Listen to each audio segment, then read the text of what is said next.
Ayan mga katribya po, yung bulaklak ng ating pong kalamansi ay napakarami. Tsaka po yung kanyang mga buko.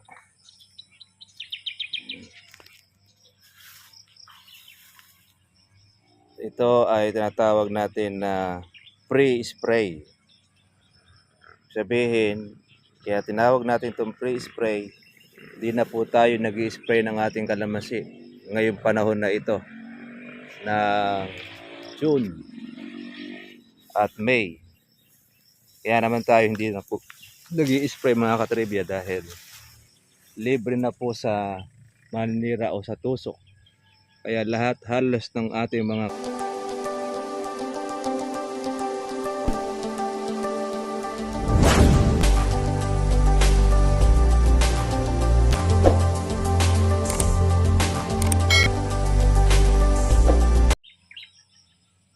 Ayan mga katribya po, yung bulaklak ng ating pong kalamansi ay napakarami.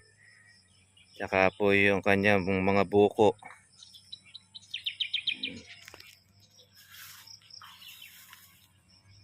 Ito ay tinatawag natin na pre-spray.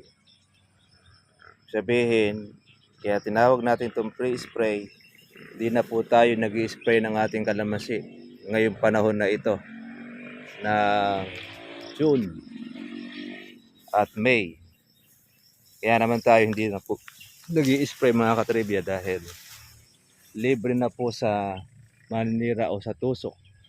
Kaya lahat halos ng ating mga kalamansi, kapag po ganyan karami po ang bulaklak, mga buo ang kanyang mga buko.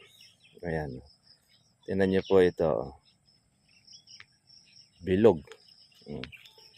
Bawat mga gamais po natin, makikita ninyo, maganda ang kanyang pagkabilog. Kaya kahit hindi na po natin ito isprayin, mga katribya, tuloy ang kanyang bunga. Kaya naman, bumabagsak po ang presyo ng ating kalamansi dahil marami po silang sabay-sabay na mga bunga. Kaya tingnan nyo, no, bawat dulo, meron siyang mga laman. Merong gaholin, merong gasaresa. Siyempre, meron rin naman po tayong halawin. Ayan, merong gamais.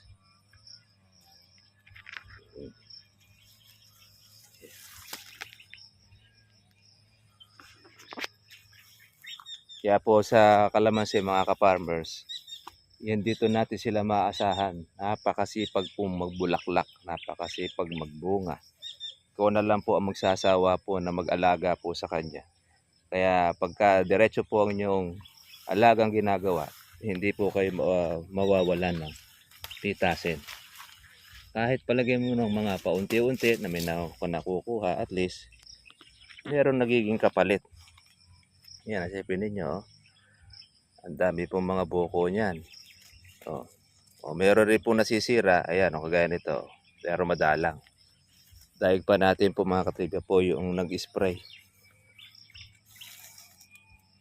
Kaya lang, siyempre, pag mahina po naman ang puno ng kalamansi, ay hindi po siya magiging ganon na magiging success po ang kanyang bunga. Masisira din. Yan, yung ating baging pinutol na po natin yung dulo. Sama po siya dyan sa gabal. Ay, daming bulaklak. Talaga namang magsasawa ka, sisiyahan ka, mga katribya. Ito. Hanapin natin po yung malaking pumbaging na siyang nakabalot sa ating pong kalamansi. Ito. Yun. Oh, laki ng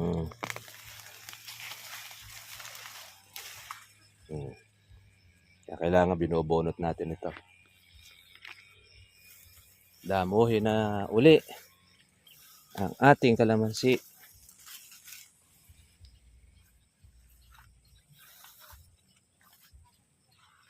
Kaya tayong Halloween. Di pa tayo nakakatapos. Ayan. Malaki na po yung ating pansunod. Yung ating mga maliliit na mga bunga, mga buko, oh. Mga bilog. Bilog na bilog siya. Ayan, oh. Ang dami nito. Kaya itong July, tsaka po August, lalo na ang September, puno ng bunga kalamansi natin.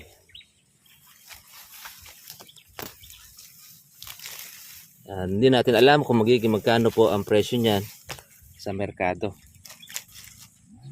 Importante dyan ay meron kang pipitasin.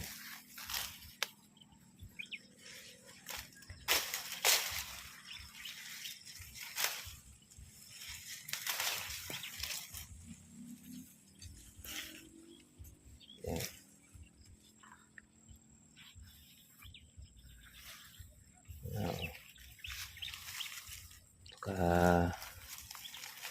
Kalaylay na ang bunga. Daming buko. Ayan, no? Buko, bulaklak, tagtag, sangka pa. Yung usbong, oh. Ang usbong naman natin may kasama pong bulaklak. Kaya lumalabong ng husto. Yung iba mga katribya, inaalis po itong mga bulaklak na ito dahil mura-mura daw ang presyo nito. Yan. Kaya tinatanggal po ng iba yan. Problema nga nila kung paano raw lagasin yung mga buko. O yan, pakarami po ng mga buko na yan. Paano mo ngayon tatanggalin isa-isa yan? Di wala ka na nagawa kundi magtanggal ng mga bunga. Ayan, o. Yung mga tagtag na mga buko. O. Yung mga gamunggo. Kapal. Ayan.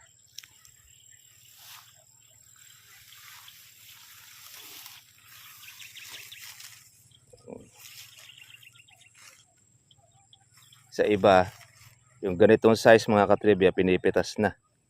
Pag nagmahal ang kalamansi, halos ganito po ang itsura ng mga pinipitas ngayon, kinakayod. Kaya ang nangyayari, talagang nagtatalbugan doon sa mga katribya, sa halay-hayan. Nahanap natin po yung baging. Minsan naman ay mahirap hanapin dito yung baging ng kalamansi.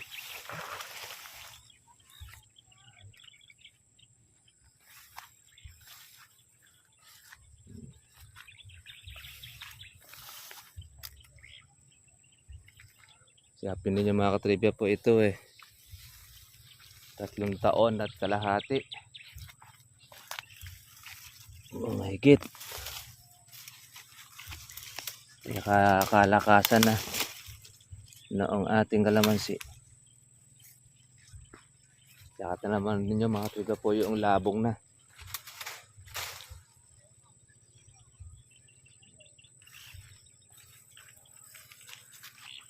Ang ganda ng kanyang figura.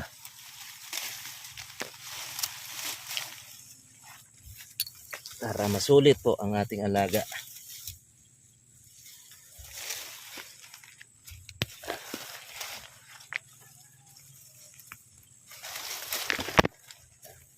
Yan natin. Baging ng kalamansi.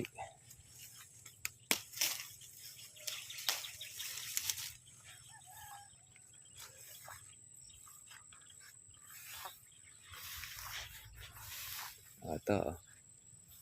Tignan nyo mga katribya po yung mga bunga. Dami. Puno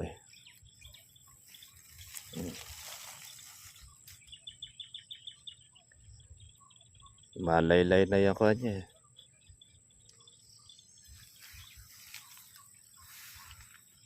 Delikado na naman ito.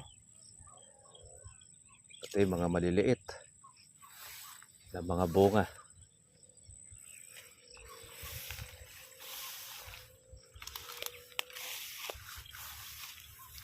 Meron tayong ampalayahan.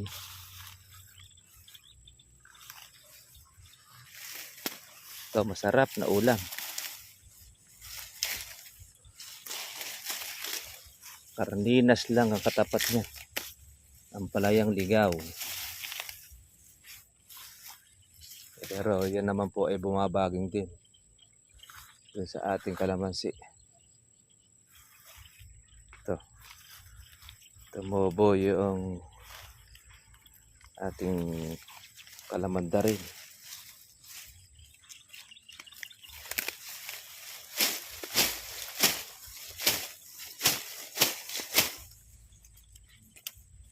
Bye.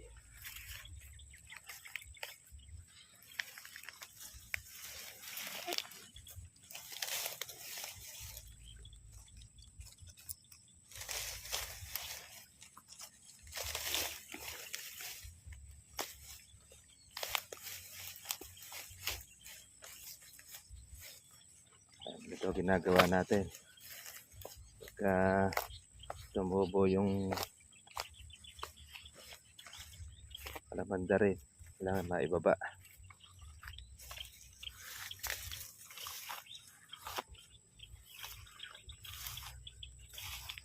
Haba na naman ang ating damo at ang ating herbicide. Galit na galit ang ating bulaklak.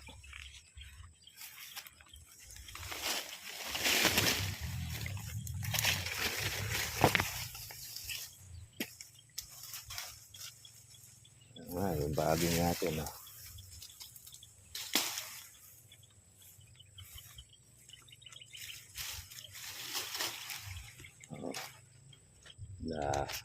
Dami. Kaya yan nagpapahirap sa kalamansi. Hindi mo tinanggal yan, mabalutan lahat ang kalamansi ninyo.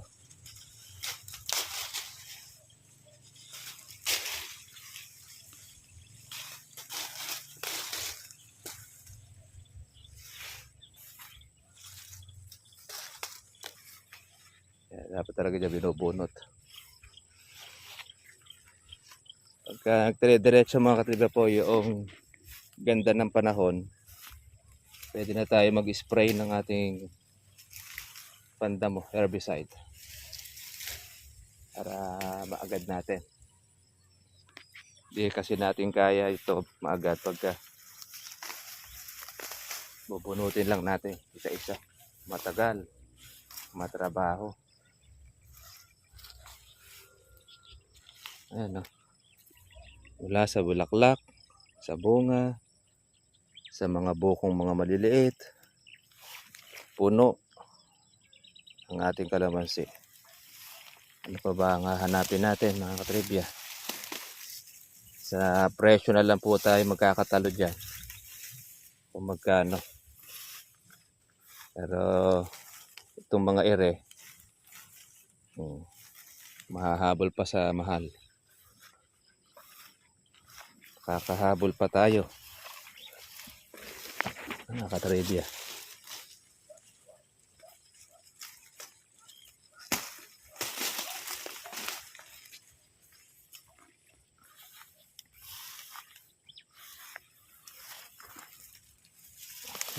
Bunot natin ang ating baging. Dami. Berdeng berde ang bunga. Pagka nakikita natin mga katribya po yung ating kalamansi na dark green, yan, nakakawala po mga katribya po ng pagod. Nakita natin po yung ating pinaghihirapan ay marami siyang bunga, sulit. Dahil meron kang aasahan. Ayan.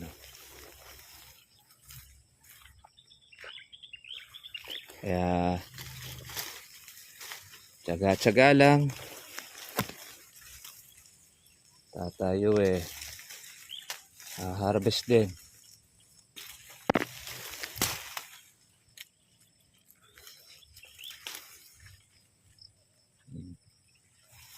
Nga. Tsaka ako na siya. Bukod na bukod naman na po yung ati pong pipitasin.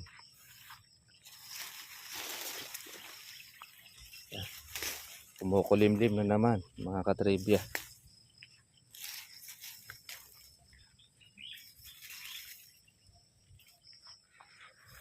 Kumukulimlim ang panahon.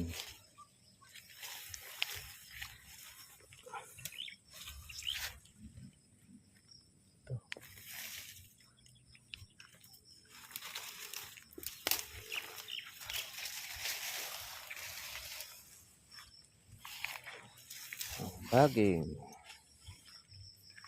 kukulog, ibig na namang umulan, alagang bulaklak, alagang bunga ang ulan ng Hunyo tsaka ng Mayo. Kaya spray free tayo mga katribya. Kaya doon po sa mga ka-farmers natin na nag-i-spray po ngayon para po doon sa inyo pong bulaklak, may papayo po natin para di kayo magastusan. Huwag na, dahil ang bulaklak po ngayon safe sa mga insekto. Hindi po siya ngayon na kagaya na nung tag-araw na pag di mo in-spray wala pong matitira. Pero ang kalamansi ngayon ay napakarami pong bulaklak. Lahat naman halos nagtutuloy. Ayan, maglalagas na lang yan pagka hindi niya kayang dalin ang kanyang pumbunga. Ganyan ang kalamansi.